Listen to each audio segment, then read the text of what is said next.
پاکستان کی ثالثی میں امریکہ اور ایران کے درمیان اسلام آباد مذاکرات میں معاہدہ نہ ہو سکا۔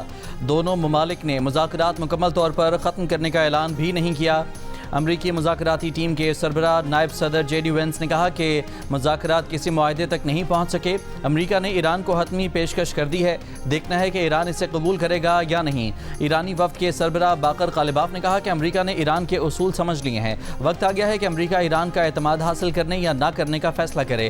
مذاکرات پر امریکی صدر ڈونلڈ ٹرمپ کا رد عمل بھی آ گیا، بولے ملاقات اچھی رہی ہے، کئی نکات پر اتفاق ہوا لیکن جوہری معاملے پر اتفاق نہ ہو سکا۔ ایران کبھی جوہری ہتھیار نہیں رکھ سکتا۔ امریکی صدر کا کہنا ہے کہ ایرانیوں نے بارگیننگ ٹیبل ابھی چھوڑی نہیں ہے۔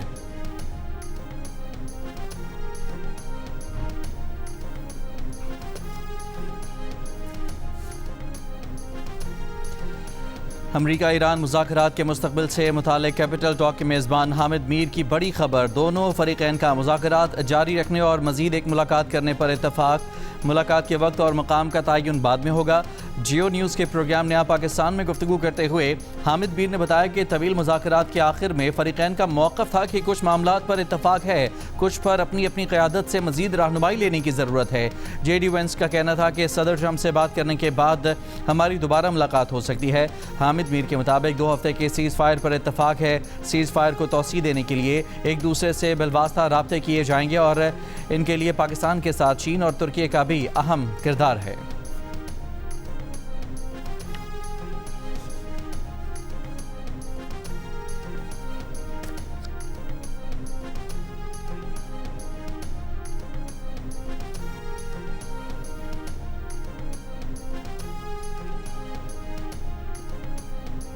امریکی صدر ٹرمپ نے آبنۂ ہرمز کی ناکہ بندی کا اعلان کر دیا، کہا کہ امریکی بحریہ آبنۂ ہرمز سے آنے جانے والے تمام بحری جہازوں کو فوراً روکنا شروع کر دے گی۔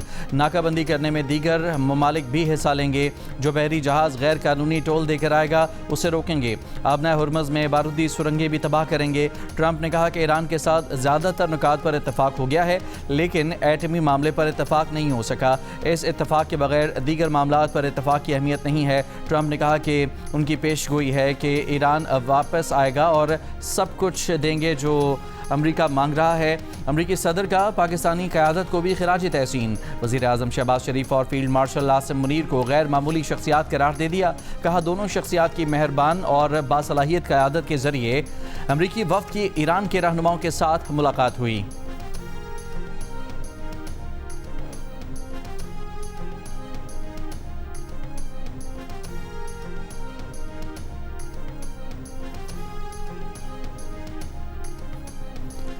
ایرانی پارلیمنٹ کے اسپیکر محمد باقر غالباف کا امریکہ سے مذاکرات پر بیان، کہا کہ ہم نے ایران کی نیک نیتی ظاہر کرنے کے لیے بہت اچھے اقدامات کیے جن کے نتیجے میں مذاکرات میں پیش رفت ہوئی۔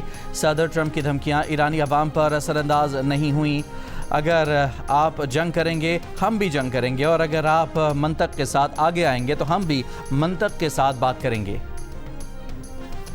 ایرانی صدر مسعود پزشکیان نے کہا ہے کہ ایران ایک متوازن اور منصفانہ معاہدے کے لیے تیار ہے، ایسا معاہدہ جو خطے میں پائیدار امن سلامتی کو یقینی بنائے۔ اگر امریکہ بین الاقوامی قانون کے فریم ورک میں واپس آ جائے تو کسی معاہدے تک پہنچنا زیادہ دور نہیں ہے۔ روسی صدر پوتن کی ایرانی صدر مسعود پزشکیان سے ٹیلی فون پر گفتگو، دونوں صدور نے اسلام آباد میں ایران امریکہ مذاکرات پر تبادلہ خیال کیا۔ روسی میڈیا کے مطابق پوتن نے کہا کہ روس مشرق وسطی تنازع میں مفاہمت کی سہولت کاری جاری رکھنے کے لیے تیار ہے۔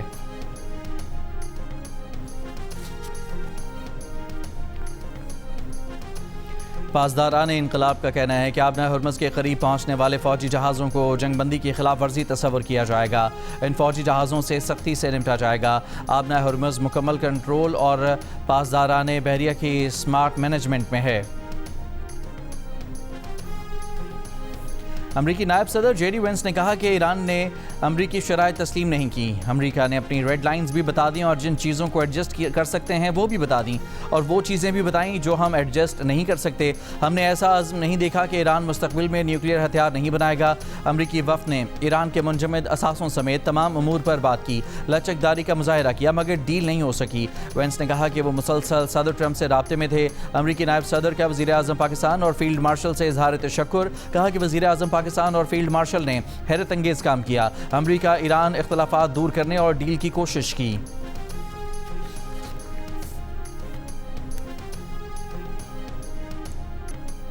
ایران کی مذاکراتی ٹیم کے سربراہ باقر قالباف نے کہا ہے کہ ایرانی وفد نے مستقبل کے حوالے سے اقدامات کیے، لیکن امریکہ ایرانی وفد کا اعتماد حاصل کرنے میں ناکام رہا۔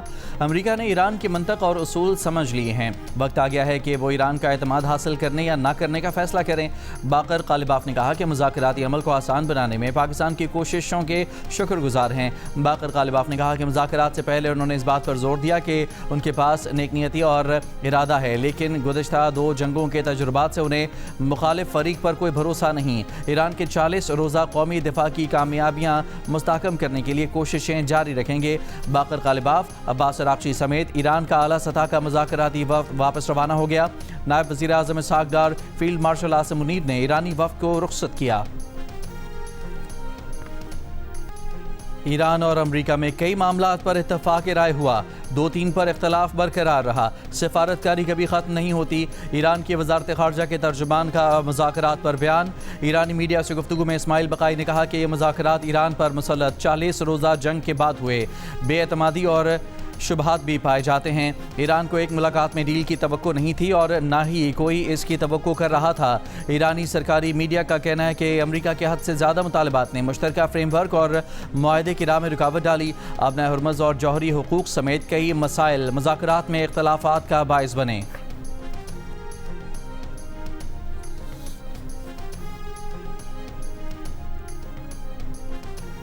امید ہے امریکہ اور ایران مثبت جذبے کو برقرار رکھتے ہوئے پائیدار امن اور خوشحالی کے حصول کی طرف بڑھیں گے۔ فریقین جنگ بندی کے لیے اپنے اپنے عزم کی پاسداری جاری رکھیں۔ نائب وزیر اعظم اسحاق ڈار کی میڈیا بریفنگ، کہا کہ انہوں نے اور فیلڈ مارشل عاصم منیر نے امریکہ اور ایران کے درمیان کئی ادوار پر مشتمل نہایت سنجیدہ اور تعمیری مذاکرات میں ثالثی کی۔ مذاکراتی عمل میں شریک امریکہ اور ایران کے وفود کے شکر گزار ہیں۔ دونوں ممالک نے وزیر اعظم کی درخواست پر مثبت رد عمل دیا۔ پاکستان آئندہ بھی ایران اور امریکہ کے درمیان روابط اور مذاکرات کے لیے اپنا کردار ادا کرتا رہے گا۔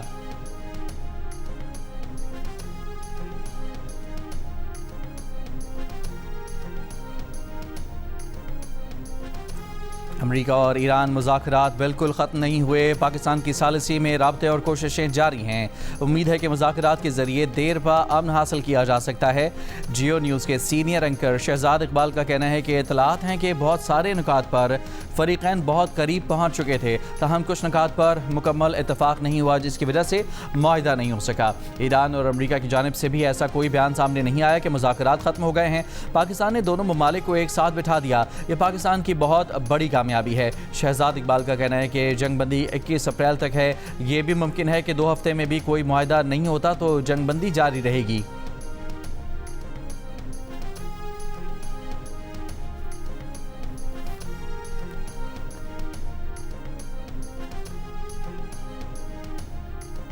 برطانیہ اور آسٹریلیا نے ایران اور امریکہ کے درمیان اسلام آباد مذاکرات میں ڈیل نہ ہونا مایوس کن قرار دے دیا۔ برطانوی وزیر صحت واس اسٹریٹنگ نے برطانوی ٹی وی سے بات کرتے ہوئے کہا کہ اسلام آباد مذاکرات میں کوئی ڈیل نہ ہونے کا مطلب یہ نہیں کہ کوشش روک دی جائے۔ آسٹریلیا کی وزیر خارجہ پینی وانگ کا امریکہ اور ایران پر مذاکرات میں واپس آنے اور جنگ بندی برقرار رکھنے پر زور، کہا کہ بحران کا جلد حل دیکھنا چاہتے ہیں۔ یورپی یونین کا مشرق وسطی جنگ کے حل کے لیے سفارتکاری کی شدید ضرورت پر زور۔ یورپی یونین خارجہ امور کے ترجمان نے پاکستان کی سفارتی کوششوں کو سراہا، کہا مشرق وسطی جنگ کے حل کے لیے سفارتکاری انتہائی ضروری ہے۔ عمان کا امریکہ ایران کے درمیان مزید مذاکرات اور جنگ بندی میں توسیع کا مطالبہ۔ عمانی وزیر خارجہ نے کہا کہ مطالبہ کرتے ہیں کہ جنگ بندی میں توسیع اور بات چیت جاری رکھی جائے۔ مذاکرات میں کامیابی کے لیے ہر کسی کو تکلیف دہ رعایتیں دینے کی ضرورت پڑ سکتی ہے، یہ رعایتیں جنگ میں ناکامی اور مشکلات کے مقابلے میں کچھ بھی نہیں۔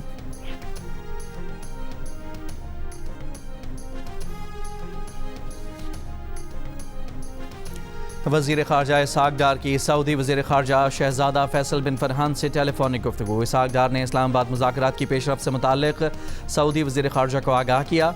اسحاق ڈار کا پاکستان کی جانب سے مذاکرات میں سہولت کاری کا کردار جاری رکھنے کے عزم کا اعادہ۔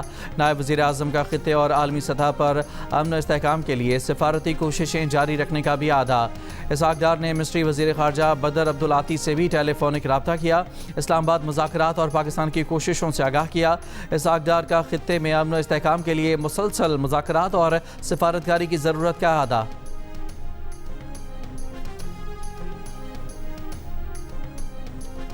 ترک صدر طیب ایردوان نے نیتن یاہو کو موجودہ دور کا ہٹلر قرار دیتے ہوئے اسرائیل پر حملے کی دھمکی دے دی. کہا کہ امریکہ اور ایران کے درمیان مذاکرات ناکام ہوتے رہے تو ترکی اسرائیل کو اس کی اوقات دکھائے گا. واضح کیا کہ ترکی جس طرح لیبیا اور کاراباخ میں داخل ہوا اسی طرح اسرائیل میں بھی داخل ہو سکتا ہے.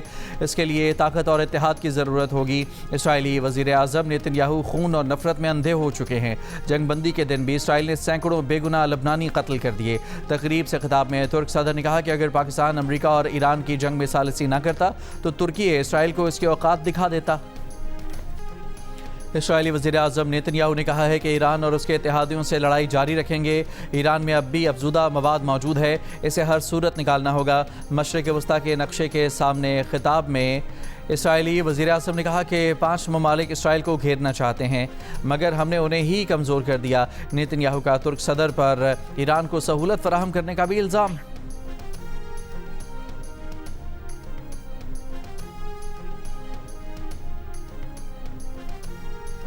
جنوبی لبنان میں اسرائیلی فوج کے حملے جاری. لبنانی وزارت صحت کے مطابق 24 گھنٹوں کے دوران اسرائیلی حملوں میں مزید 97 افراد جاں بحق اور 133 زخمی ہو گئے. 2 مارچ سے جاری اسرائیلی حملوں میں اب تک 2020 افراد جاں بحق ہو چکے ہیں. 6436 افراد زخمی ہوئے ہیں. حزب اللہ کے بھی اسرائیلی فورسز پر میزائل اور ڈرون حملے, اسرائیلی ٹینک تباہ کر دیا.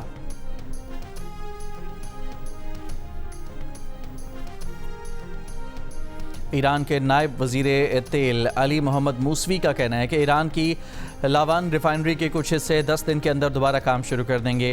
تباہ آئل ریفائنری اور ڈسٹریبیوشن سہولیات 1 سے 2 ماہ میں اپنی سابقہ صلاحیت کا 70 سے 80% دوبارہ حاصل کر سکتی ہیں. سعودی عرب کا حملوں سے متاثرہ مشرقی مغربی اہم تیل پائپ لائن کی مکمل بحالی کا اعلان.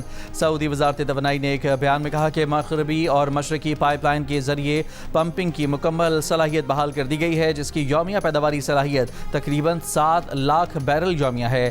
پائپ لائن کی بحالی سے نہ صرف تیل کی سپلائی بڑھے گی بلکہ عالمی معیشت کو سپورٹ ملے گی. سعودی وزارت توانائی کے مطابق خریز فیلڈ کی بحالی کا کام بھی جاری ہے.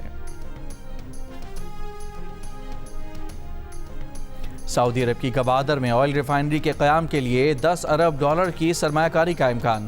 ذرائع کے مطابق سعودی کمپنی کا پاکستانی کمپنیوں کے ساتھ مل کر ریفائنری لگانے کا منصوبہ ہے. منصوبے کو 20 سال کی ٹیکس چھوٹ دیے جانے کی تجویز ہے.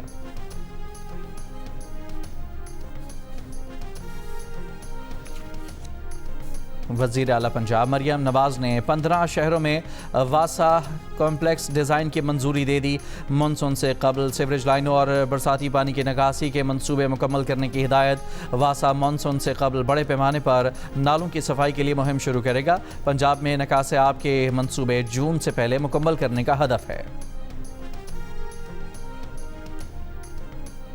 میرپور خاص میں میڈیکل کالج کے طالبہ کو خودکشی پر مجبور کرنے اور ہراسانی کے مقدمے کا گرفتار ملزم جوڈیشل مجسٹریٹ کی عدالت میں پیش. ملزم 4 روزہ ریمانڈ پر پولیس کے حوالے. ملزم نجی میڈیکل کالج میں بطور فارمیسی لیکچرر کام کر رہا تھا اور ضلع ٹنڈو علیار کے پرائمری اسکول میں استاد بھی تھا. محکمہ تعلیم سندھ نے ملزم کو معطل کر دیا تھا. پوسٹ مارٹم رپورٹ کے مطابق طالبہ کو سینے میں لگنے والی گولی دل کو نقصان پہنچاتی ہوئی جسم کے پار ہوئی. گولی لگنے کے 1 گھنٹے بعد طالبہ کی موت ہوئی.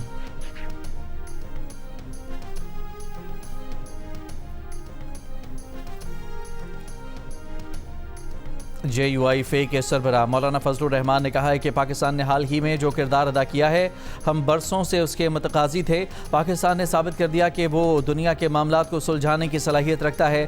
آج ممالک ہماری سرزمین پر بیٹھ کر دنیا کے لیے امن چاہتے ہیں.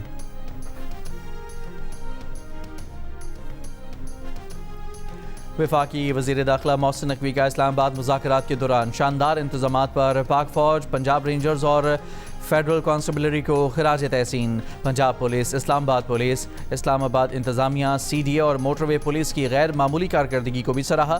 کہا کہ حکومتی اداروں کے مابین کوارڈینیشن کے باعث بہترین انتظامات کو یقینی بنایا گیا. تمام متعلقہ اداروں کے سربراہان نے دن رات محنت کر کے ایک چیلنجنگ ورک کو بطریق احسن سر انجام دیا. بیساکھی میلے میں شرکت کے لیے سکھ یاتریوں کی گردوارہ سری پنجا صاحب حسن عبدال آمد. پولیس کے مطابق دنیا بھر سے 6000 کے قریب سکھ یاتری حسن عبدال آ رہے ہیں. سیکیورٹی کے لیے پولیس کے دستے مختلف مقامات پر تعینات کر دیے گئے ہیں. 1200 سے زائد پولیس اہلکار سیکیورٹی ڈیوٹی دیں گے. لندن میں فلسطین کے حق میں مظاہرے کے دوران پولیس نے 200 سے زائد افراد کو گرفتار کر لیا۔ رپورٹس کے مطابق میٹروپولیٹن پولیس نے انسداد دہشت گردی قوانین کے تحت کارروائی کی۔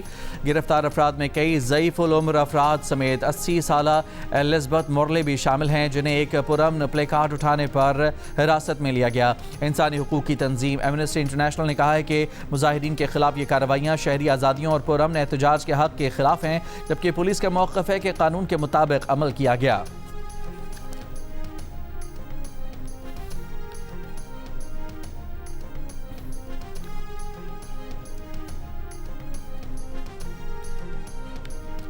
اسرائیل میں نیتن یاہو حکومت کے خلاف ایک اور مظاہرہ، تل ابیب میں احتجاجی ریلی نکالی گئی۔ اسرائیلی مظاہرین کا نیتن یاہو سے تمام جنگیں روکنے کا مطالبہ۔ مظاہرین نے جنگ روکو اور نسل کشی بند کرو کے پلے کارڈ اٹھا رکھے تھے۔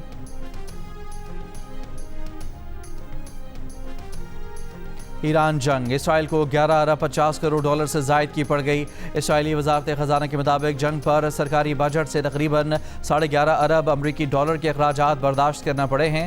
ایران کے ساتھ جنگ پر اب تک 11 ارب 52 کروڑ ڈالر کے سرکاری اخراجات آئے ہیں، ان میں سے 7 ارب 25 کروڑ ڈالر سے زائد دفاعی اخراجات ہیں۔ یہ ابتدائی تخمینہ ہے اور اس سے پہلے ہی 2026 کے بجٹ میں شامل کر لیا گیا ہے۔ دنیا بھر سے کئی صحافی ایران اور امریکہ مذاکرات کی کوریج کے لیے اسلام آباد پہنچے۔ عرب ٹی وی کی صحافی لارا نبھان نے پاکستان کی ثالثی کو سراہا۔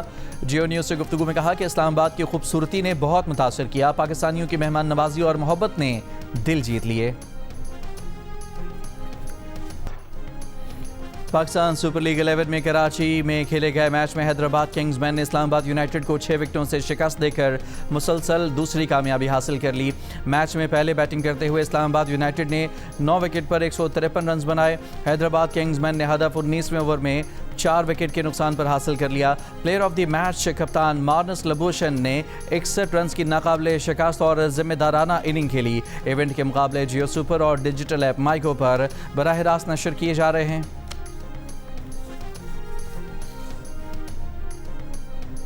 National women's T20 world cup کے فائنل میں سٹارز نے انوینسیبلز کو 52 رن سے ہرا دیا۔ فاتح ٹیم نے 9 وکٹ پر 156 رنز بنائے۔ کپتان طوبہ حسن 50 رنز کے ساتھ نمایاں رہی۔ ہدف کے تعاقب میں انوینسیبلز 104 رنز بنا کر آؤٹ۔ منیبہ علی نے سب سے زیادہ 27 رنز بنائے۔ طوبہ حسن اور عائشہ بلال کی 3 وکٹیں۔ فاتح ٹیم کو 15 لاکھ روپے اور رنر اپ ٹیم کو 10 لاکھ روپے انعام دیا گیا۔ فائنل میچ جیو سپر سے براہ راست نشر کیا گیا۔